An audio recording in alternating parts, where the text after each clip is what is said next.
Class 10 ছাত্ৰ-ছাত্ৰীসকল নমস্কাৰ। তোমালোকক মই চেপ্টাৰ নম্বৰ 3 দুটা চলকত ৰৈখিক সমীকৰণৰ জোৰ এই চেপ্টাৰটোৰ পৰা মেট্ৰিকত অহা MCQ তোমালোকক মই বুজাই দি আহিছোঁ। আজি আৰু এটা কুৱেশ্যন চোৱা, ax plus by plus c equal 0 সৰল ৰেখাটো মূল বিন্দুৰ মাজেৰে যোৱা চৰ্তটো হ'ল। চাৰিটা অপশ্যন দিয়া আছে। চোৱা, এই কুৱেশ্যনটো আহিছে তোমাৰ 2023 তে চাবা, যেহেতু ax plus by plus c equal 0 সমীকৰণৰ সৰল ৰেখাডাল অৰ্থাৎ লেগডাল, এই সমীকৰণটোৰ পৰা আমি এডাল কি পাম? সৰল ৰেখা পাম। লেখ আঁকিলে আমি এডাল সৰল ৰেখা পাম,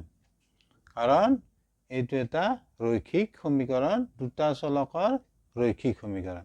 সদায় ৰৈখিক সমীকৰণৰ পৰা তুমি এডাল কি পাবা? সৰল ৰেখা পাবা, আৰু সৰল ৰেখাডালক আমি লেগ বুলিও ক'ম। চোৱা, যেহেতু ax plus by plus c equal 0 সমীকৰণৰ সৰল ৰেখাডাল অৰ্থাৎ লেগডাল মূল বিন্দুৰ মাজেৰে যায়, গতিকে মূল বিন্দুৰ স্থানাংকই প্ৰদত্ত সমীকৰণটো সিদ্ধ কৰিব। এতিয়া তোমালোকে সিদ্ধ শব্দটোৰ অৰ্থটো বুজিব লাগিব। সিদ্ধ ইংৰাজীত ছেটিছফাই, সিদ্ধৰ অৰ্থটো তোমালোকক মই বুজাই দিছোঁ। ধৰি লোৱা -1, 1 এই বিন্দুটো 2x plus 3y equal 1। চাবা, বুজি লোৱা, সিদ্ধ শব্দটোৰ অৰ্থ মই বুজাই দিছোঁ। ধৰি লোৱা -1, 1 এই বিন্দুটো এই সমীকৰণৰ লেগডালৰ ওপৰত আছে। এই বিন্দুটো এই সমীকৰণটোৰ পৰা পোৱা লেগডালৰ ওপৰত অৰ্থাৎ সৰল ৰেখাডালৰ ওপৰত এই বিন্দুটো আছে। তেতিয়া তুমি বুজিবা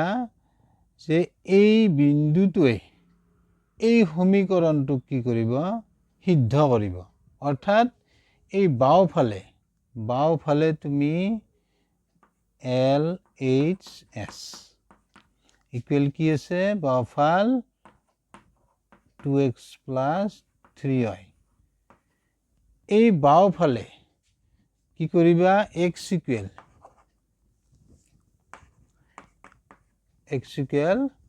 -1, y equal 1। এই সমীকৰণটোৰ বাওঁফালে তুমি x equal -1 বহাই দিয়া, y equal 1 বহাই দি সমাধান কৰিলে কি পাবা? সোঁফালৰ সমান পাবা, অৰ্থাৎ 1 পাবা। ইয়াতে চোৱা, এতিয়া 2 into -1, 3 into 1, এইটো কৰিলে -2 পাবা, এইটো 3 পাবা, এইটো 1। তুমি এইটো কি পালা? চোৱা, ৰাইট চাইডত 1 আছে, 1 পালা। অৰ্থাৎ তুমি বুজি পালা যে এই বিন্দুটোৱে এই সমীকৰণটো কি কৰিব? সিদ্ধ কৰিব। সিদ্ধৰ অৰ্থটো এইটো পালা বুজি। নেক্সট আমি প্ৰশ্নটোৰ মাজলৈ যাওঁ। এতিয়া চাবা, সিদ্ধ কৰিব। মূল বিন্দুৰ স্থানাংক তোমালোকে জানাই, মূল বিন্দুৰ স্থানাংক 0,0। গতিকে উক্ত সমীকৰণত x equal 0 আৰু y equal 0 বহুৱাই পাওঁ। এই সমীকৰণটোত আমাৰ এইটোত ৰৈখিক সমীকৰণটোত কি আছে? এবাৰ লিখি লওঁ,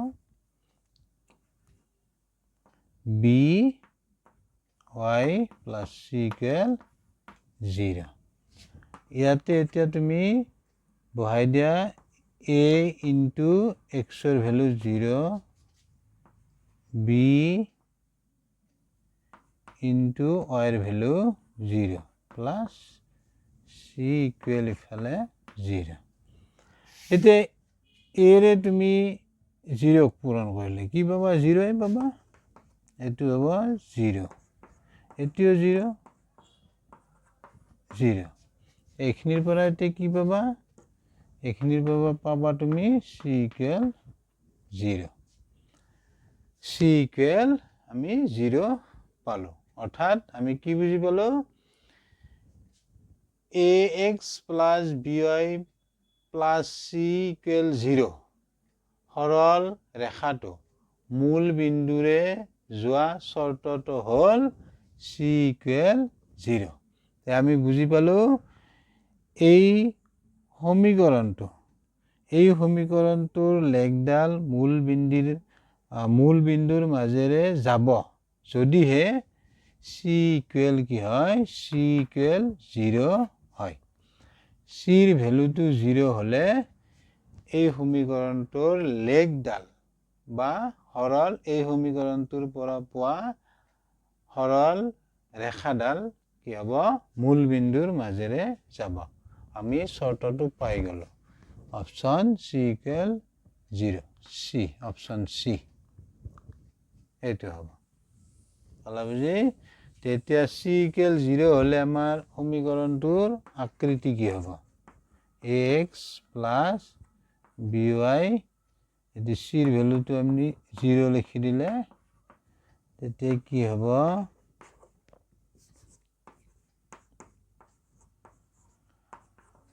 এইটো আমি কি পালো সমীকৰণটো ax by এটি হ'ব মূল বিন্দুৰ মাজেৰে যোৱা ৰেখাৰ সমীকৰণৰ আৰি এইটো সুধিব পাৰে কেতিয়াবা মূল বিন্দুৰ মাজেৰে যোৱা ৰেখাৰ সমীকৰণৰ আৰি এইটো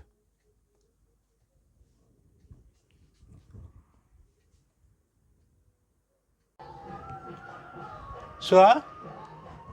এই কোয়েশ্চনটো আইছে HSLC এক্সাম 2024 ত আইছে তে কোয়েশ্চনটো সবা kx plus 2y equal 5 আৰু 3x plus y equal 1 ৰৈখিক সমীকৰণ জৰৰ একক সমাধান থাকিব যদি চাৰিটা আমাৰ অপচন দিয়া আছে সোয়া আমি শুদ্ধ অপচনটো বাছি উলিয়াব লাগে যে তোমালোকে এজোৰ ৰৈখিক সমীকৰণৰ সাধাৰণ আৰি দুটা চলকত ৰৈখিক সমীকৰণৰ জোৰ এই চেপ্টাৰটোত পাইছা নিশ্চয় সোয়া a1x plus b1y plus c1 equal 0 আৰু a2x plus b2y plus c2 equal 0 এই সমীকৰণ দুটাক আমি এজোৰ ৰৈখিক সমীকৰণৰ সাধাৰণ আৰি বুলি কম এতিয়া চাবা এই ৰৈখিক সমীকৰণ জৰৰ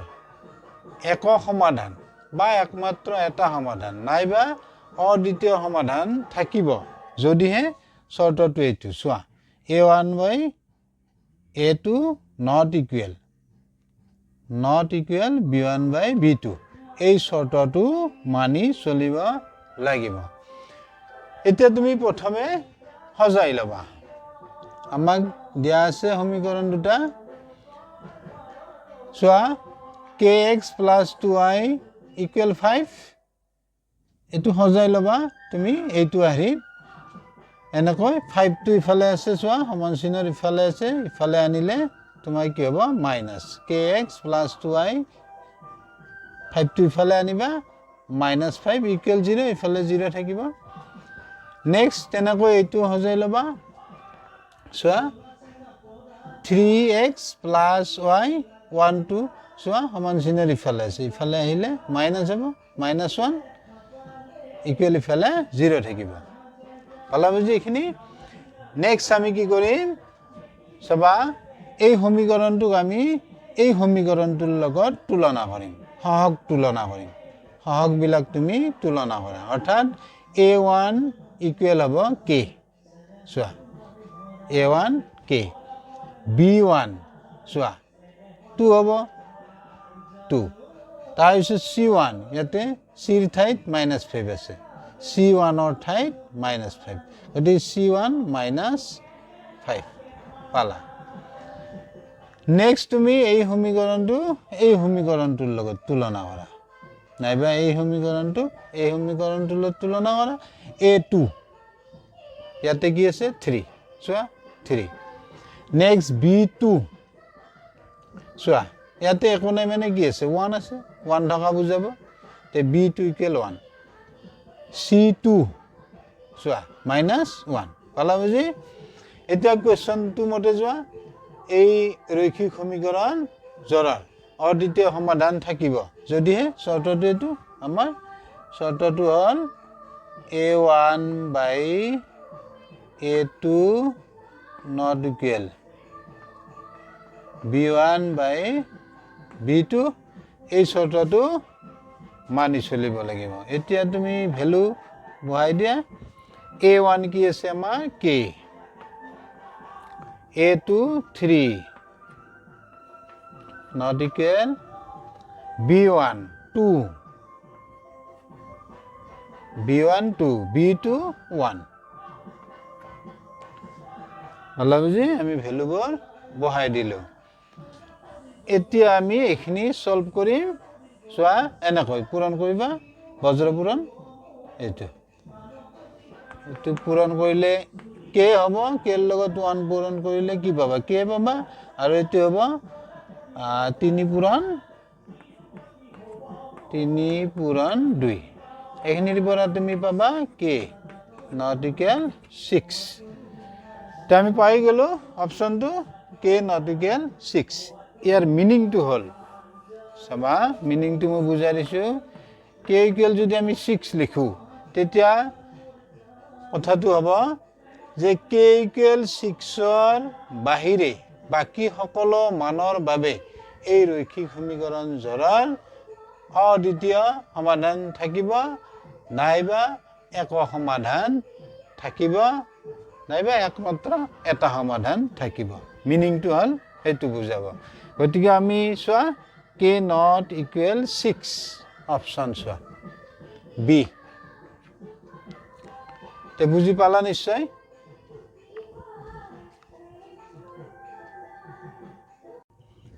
নেক্সট কোৱেশ্চন চোৱা এই কোৱেশ্চনটো HSLC এক্সাম 2024 ত আহিছে তে চোৱা কোৱেশ্চনটোত কি দিয়া আছে আমাৰ তলত দিয়া সমীকৰণ বিলাকৰ কোনটো এটা চলক যুক্ত ৰৈখিক সমীকৰণ ইয়াতে আমাৰ চাৰিটা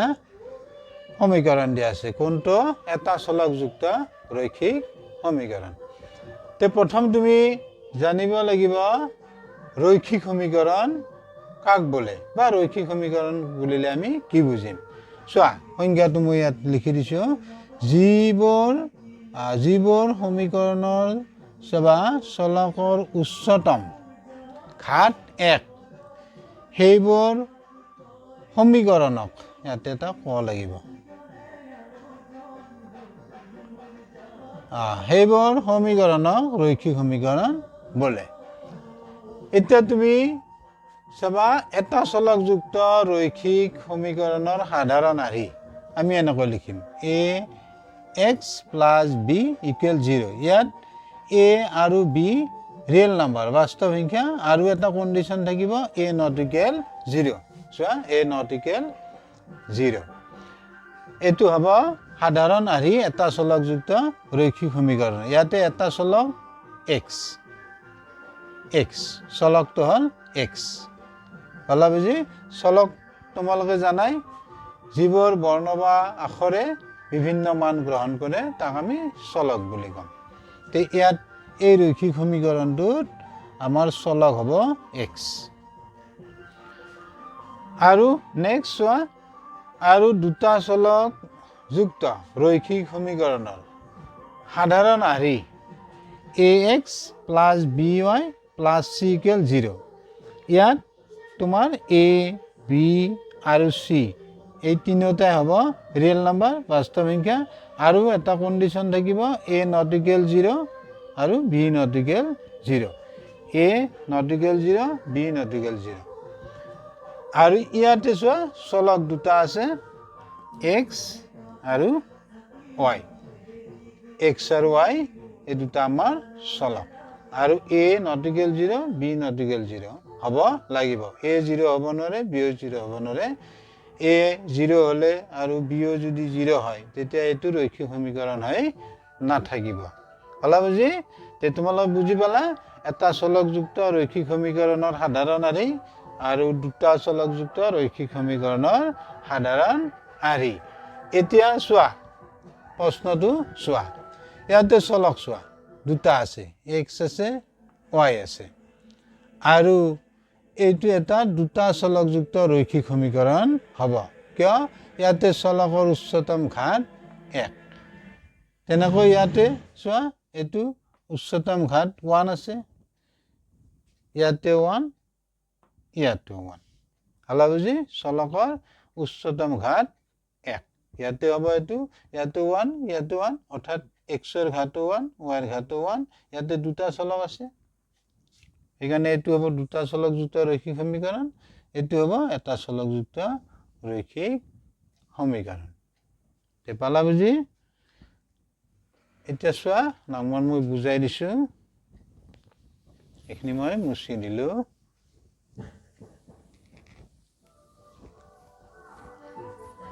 এটো হ'ব তোমাৰ চোৱা প্ৰথম এটো হ'ব 2x ইকুয়াল আছে 3y এটো যদি আমি ইফালে আনি লম তাহলে 0 থাকিব ইয়াতে চোৱা চলক দুটা আছে গতে এটো তোমাৰ আৰু ঘাত 1 1 আছে এদিকে এটি হ'ব দুটা চলকযুক্ত রৈখিক সমীকরণ এটো নহয় আমাক সুধিছে এটা চলকযুক্ত পালা বুজি নেক্সট চোৱা x² - x + 5 = 0 ইয়াতে চোৱা চলকৰ ঘাত 2 আছে আৰু চলক এটা আছে x গতিকে আমাৰ এইটো হ'ব দ্বিঘাত সমীকৰণ অৰ্থাৎ চলকৰ উচ্চতম ঘাত 2 হলে হেতি হ'ব দ্বিঘাত সমীকৰণ পালা বুজি নেক্সট 3 নম্বৰ কি আছে 3x + y = 0 এটো চলক দুটা আছে আৰু তোমাৰ ঘাত 1 1 আছে চোৱা তে এটো হ'ব দুটা চলকযুক্ত ৰৈখিক সমীকৰণ তে আমি এটো নহয় c নহয় d চোৱা এতিয়া